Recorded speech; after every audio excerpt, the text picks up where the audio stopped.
नमस्कार दोस्तों, स्वागत है आपका आपके इस चैनल पर। आज हम आ गए हैं गेटवे ऑफ इंडिया पर। जी हाँ, गेटवे ऑफ इंडिया जो कि मुंबई में उपस्थित है और इस गेटवे ऑफ इंडिया के बारे में आपको आज हम पूरी जानकारी देने वाले हैं। तो इस गेटवे ऑफ इंडिया के बारे में पूरी जानकारी लेने के लिए बने रहिए इस वीडियो के साथ और इस वीडियो को लाइक कर दीजिएगा, चैनल को सब्सक्राइब कर दीजिएगा और हाँ, बेल आइकन ज़रूर दबा दीजिएगा सो दैट आपको आने वाली वीडियोज़ के लिंक मिलते रहे। और हाँ, मैं आपको नई नई जगह पर घुमाता रहूँगा और उन चीज़ों के बारे में बताता भी रहूँगा, लेकिन उसके लिए मुझे आपका सपोर्ट चाहिए होगा। वो सपोर्ट के रूप में सिर्फ और सिर्फ आपका एक लाइक ठोक दीजिएगा और हमारे चैनल को सब्सक्राइब कर दीजिएगा। जी हाँ, अगर आपको वीडियो अच्छी लगे तो उसे आगे शेयर भी कर दीजिएगा। तो देखिए, हम आ गए हैं गेटवे ऑफ इंडिया के सामने और गेटवे ऑफ इंडिया के ठीक सामने ऑपोजिट साइड में ये है ताज होटल। जी हाँ, और ये ताज होटल की नई बिल्डिंग है जो ऊंची से आपको दिख रही है। और आपको दिखा दूँ कि देखिए, यहाँ पर गेटवे ऑफ इंडिया के साइड में ही यहाँ से जो है वो बोटिंग भी की जाती है। आप बोटिंग के लिए जो है वो यहाँ जा सकते हैं और इसकी टिकट लगती है। जी हाँ, टिकट आपको लेनी पड़ेगी इसके लिए। और ये हैं हम, और चलिए आपको दिखाते हैं आगे और गेटवे ऑफ इंडिया की बाकी की चीज़ें आपको बताते हैं, डिटेल्स आपको बताते हैं, इसकी हिस्ट्री क्या है, ये सारी चीज़ें आपको अवगत कराएंगे उन चीज़ों से। और देखिए, भीड़ भड़ाका यहाँ हमेशा ही रहता है। यहाँ लाखों लोग जो है वो डेली आते हैं और यहाँ तक कि मुंबई से ही नहीं, मुंबई के बाहर से भी लोग यहाँ घूमने आते हैं और इसका नज़ारा लेने के लिए आते हैं। नज़ारा बहुत ही खूबसूरत है। तो चलिए चलते हैं और आपको बताते हैं इसकी हिस्ट्री और डिटेल्स के बारे में।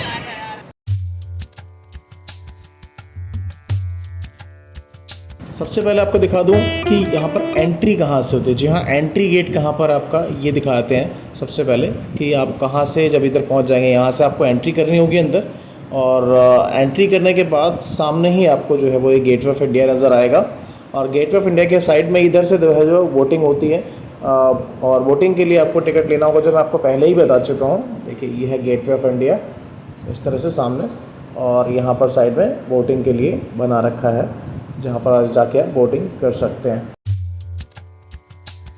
देखिए, लोग यहाँ से टिकट ले रहे हैं। टिकट लेने के बाद यहाँ पर जो है वो आते हैं और इस बोट में बैठते हैं और आगे अपनी जर्नी करते हैं। और इसके अलावा जो है ये बोट में जर्नी करने के लिए ऐसा नहीं कि एक बोट है, यहाँ पर अनगिनत बोट्स लगी रहती हैं। और आप इस तरह से यहाँ से जब कोलाबा की तरफ से आते हैं तो सामने ही आपको जो है वो गेटवे इंडिया नज़र आता है। और ये देखिए, समंदर है। समंदर के साथ में यहाँ पर जो है वो दीवार खड़ी कर रखी है और दीवारों से पानी टकराता रहता है। बारिश के टाइम पे ये पानी जो है वो बहुत ऊपर आ जाता है और ऐसा लगता है कि पानी बस मुंबई में एंटर ही करता है, बट ऐसा होता नहीं है क्योंकि समुद्र का लेवल एक लिमिट तक ही ऊपर आता है, उससे ज़्यादा ऊपर नहीं। देखिए, कितनी सारी बोट हैं, बोटों की जो है वो लाइन लगी रहती है। इसके अलावा यहाँ से जो तेल भी निकाला जाता है। और साथ साथ ही आपको बता दूं कि ये जो गेटवे ऑफ इंडिया है ये एक बंदरगाह है। जी हाँ, ये एक बंदरगाह है। और साथ में आपको मैं ये भी बताऊंगा कि किसने बनवाया है, ये कब बनवाया ये, और इसमें देश की जो हमारी आज़ादी है, देश की आज़ादी में भी इसका बहुत बड़ा हाथ है। वो सारी डिटेल्स भी आपको मैं बताने वाला हूँ, तो चिपक के रहिएगा, बने रहेगा हमारी वीडियो के साथ। और यहाँ आने के लिए आपको बता दूं कि आप कहीं भी हैं मुंबई में, वहाँ से आप लोकल पकड़ेंगे चर्च गेट की, और चर्च गेट की लोकल पकड़ के आप इधर आएंगे और वहाँ से उतरने के बाद आप जो है वो वहाँ से टैक्सी लेते हैं और टैक्सी वाला आपको जो है वो 50-60 रुपये का भाड़ा लेता है और वो लाके आपको यहाँ छोड़ देता है। और जैसे जैसे हम नज़दीक आते हैं, देखिए हमारे सामने जो है वो राइट साइड में गेटवे ऑफ इंडिया नज़र आ रहा है और लेफ़्ट साइड में जो है वो ताज होटल नज़र आ रहा है। और जो ताज होटल है ये 1903 में बनाया गया था, जिसे जमशेदजी टाटा ने बनवाया था। और साथ ही साथ आपको बता दूं कि इसे अपोलो बंदरगाह भी कहा जाता है। और अगर आप यहाँ बस से आना चाहते हैं तो आपको बता दूं, जब आप चर्च गेट स्टेशन से उतरते हैं तो वहाँ से आपको जो है वो अहिल्या बाई होलकर चौक पे जाना होगा। वहीं पास ही नज़दीकी, जैसे ही आप रेलवे स्टेशन से निकलते हैं, इवन निकलने की ज़रूरत भी नहीं पड़ेगी आपको, रेलवे स्टेशन के अंदर से ही जो है वो अंडरग्राउंड रास्ता जा रहा है जो अंडर पार होता है। तो उसे आप जब क्रॉस करके बाहर निकलते हैं तो वहीं पे अहिल्या बाई होलकर चौक है। वहाँ से आपको 2 बसें मिल जाएंगी, एक A137 और दूसरी A123, जो कि 6 रुपये की टिकट लेंगे। मात्र 6 रुपये की टिकट में आपको ये सीधा का सीधा जो है वो यहाँ पहुँचा देती हैं। और दूसरी बात बता दूँ, जैसे ही आप यहाँ पहुँचते हैं तो आपको गेटवे ऑफ इंडिया का नहीं, डॉक्टर श्यामा प्रसाद मुखर्जी चौक का जो है वो स्टैंड मिलेगा। यहाँ उतरने के बाद आपको जो है इधर से 600 मीटर की दूरी पे वॉकिंग डिस्टेंस है, आप गेटवे ऑफ इंडिया पहुँच जाते हैं। और अगर आप लोग अपनी पर्सनल गाड़ी से आ रहे हैं तो आपको ये होटल ताज के सामने जो एरिया दिख रहा है, जो गाड़ियाँ खड़ी हैं, यहीं पे हमने अपनी गाड़ी भी पार्क की है और यहीं से पार्किंग स्टार्ट हो जाती है। और पार्किंग का जो चार्ज है गाइज़ वो 100 रुपये का है। जी हाँ, 100 रुपये का जो है पार्किंग का चार्ज है।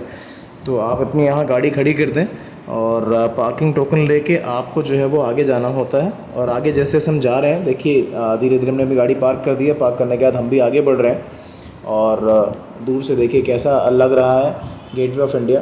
तो हम उसके नज़दीक जाते थे कि यहाँ पर कितनी नाव जो है इकट्ठी खड़ी हैं। अलग अलग टाइप की नाव हैं, पतवार वाली भी है और इंजन वाली भी है। जैसी भी नाव में आप जो है वो बोटिंग करना चाहें बोटिंग कर सकते हैं। और गाइस एक बात का आपको बहुत ध्यान रखना है, बहुत से लोग जो बाहर से आ रहे हैं उनको ये लग रहा होगा कि मुंबई की ऑटो बहुत फेमस है, तो ऑटो कहाँ है। यहाँ पर ऑटो नहीं नज़र आएंगे। मैं आपको पहले ही बता दूँ, ऑटो के चक्कर में मत पड़िएगा, क्योंकि जैसे ही आप बांद्रा का एरिया क्रॉस करते हैं वर्ली लिंक से या फिर वर्ली की तरफ बढ़ते हैं, तो वहाँ ऑटो जो है वो निषेध है। जी हाँ, वहाँ ऑटो अलाउड नहीं है, इसलिए आपको यहाँ ऑटो देखने को नहीं मिलेंगे। तो आप कितना सोचें कि हाँ ऑटो सस्ते में मिल जाएगा या फिर ऐसा कुछ है, तो ऑटो वाले यहाँ आपको नहीं दिखेंगे। तो ऑटो के चक्कर में मत पड़िएगा। यहाँ पर आपको मिलेंगी तो टैक्सीज़ मिलेंगी या तो बसेस मिलेंगी या तो आप अपनी गाड़ी से जा सकते हैं। तो इस चीज़ का आपको ख़ास ध्यान रखना है। और अगर आप यहाँ फ़ोटोज़ वगैरह खिंचवाने की सोच रहे हैं कि फ़ोटोज़ खिंचवाने के लिए कैमरा वगैरह साथ में लेके जाएं, तो उसकी ज़रूरत बिल्कुल नहीं पड़ेगी आपको, क्योंकि यहाँ पर फ़ोटो खींचने वाले और इंस्टेंट फ़ोटो बना के देने वाले आपको बिल्कुल मिल जाएंगे। और इसके लिए आपको बिल्कुल फ़िक्र करने की ज़रूरत नहीं रहेगी। और इसके अलावा आपको बता दूं कि यहाँ फॉरेनर्स अमूमन आते रहते हैं। और इसके सामने ही जो होटल है ये, इसमें बता दूं इसका जो किराया है ताज होटल का, वो एक दिन का 1 लाख रुपए है। जी हाँ, 1 लाख रुपए एक दिन का इसका किराया है। इसमें आपका रहना खाना सारी फैसिलिटी सब कुछ इसी में, एकमेंडेशन वगैरह सब कुछ है।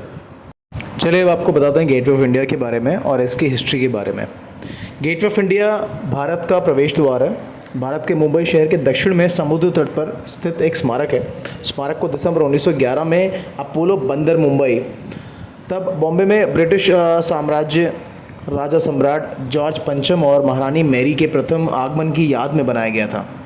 शाही यात्रा के समय प्रवेश द्वार का निर्माण नहीं हुआ था।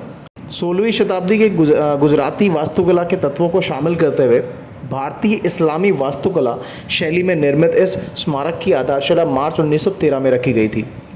वास्तुकला जॉर्ज विटेट द्वारा स्मारक का अंतिम डिज़ाइन 1914 में स्वीकृत किया गया था और इसका निर्माण 1924 में पूरा हुआ था। 26 मीटर और अगर फीट में बात करें तो 85 फीट।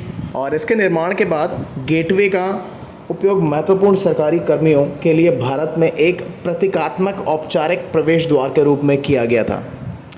इसके अलावा गेटवे वह स्मारक भी है जहां से 1 साल पहले भारत से ब्रिटिश वापसी के बाद 1948 में भारत की सेना में अंतिम ब्रिटिश सैनिक रवाना हुए थे।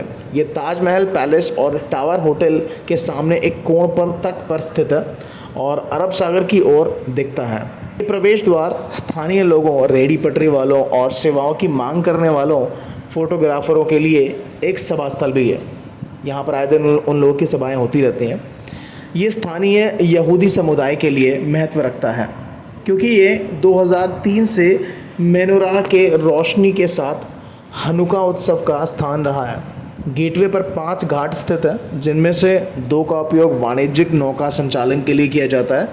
गेटवे अगस्त 2003 में एक आतंकवादी हमले का स्थल भी था, जब इसके सामने खड़ी एक टैक्सी में बम विस्फोट हुआ था। 2008 में मुंबई आतंकवादी हमले के बाद इसके परिसर में लोगों का एकत्र होने के बाद गेटवे तक पहुंचना प्रतिबंधित कर दिया गया था, जिसमें गेटवे के सामने ताज होटल और इसके आसपास के अन्य स्थानों को निशाना बनाया गया था।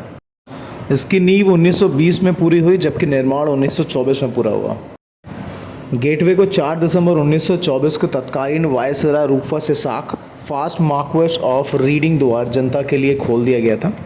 भारतीय स्वतंत्रता के बाद भारत छोड़ने वाली अंतिम ब्रिटिश सेना समरसेट लाइट इन्फेंट्री की पहली बटालियन 28 फरवरी 1948 को एक समारोह के हिस्से के रूप में ब्रिटिश राज के अंत का संकेत देते हुए 21 तोपों की सलामी के साथ गेटवे से गुजरी थी। तो गैस फाइनली आप ये समझ लीजिए कि ये जो गेटवे ऑफ इंडिया है ये अंग्रेज़ों द्वारा बनाया गया था। और इसी के साथ मैं आपको बताना चाहूँगा कि शाम के टाइम जैसे जैसे दिन ढलता है, यहाँ पर गेटवे ऑफ इंडिया को लाइटिंग करके बहुत ही चकाचौंध और बहुत ही खूबसूरत बना दिया जाता है। जैसे दिन ढलेगा यहाँ लाइटें जलने लग जाएंगी और लाइटें जलने के बाद इसकी रौनक ही कुछ और होती है। तो आप अगर यहाँ आने का प्लान करते हैं तो रात तक ज़रूर रुकिएगा, सो दैट आपको इसका जो है एक अलग ही रूप नज़र आए। और इसी के साथ आपकी इस वीडियो को यहीं समाप्त करते हैं। और मिलेंगे आपसे अपनी नेक्स्ट वीडियो में। अगर आपको हमारी ये वीडियो अच्छी लगी हो तो प्लीज़ इस वीडियो को लाइक कीजिएगा, हमारे चैनल को सब्सक्राइब कीजिएगा, और अगर वीडियो ज़्यादा अच्छी लगी है तो अपने जानकारों से जिन्हें भी इसके बारे में जानकारी चाहिए वीडियो शेयर कीजिएगा। और हाँ, बेल आइकन ज़रूर दबा दीजिएगा सो दैट हमारी जो नई वीडियोस आने वाली होंगी उनका नोटिफिकेशन आपको मिलता रहे। तो चलिए मिलते हैं आपसे अपनी अगली वीडियो में। जय हिंद, वंदे मातरम। समय देने के लिए धन्यवाद।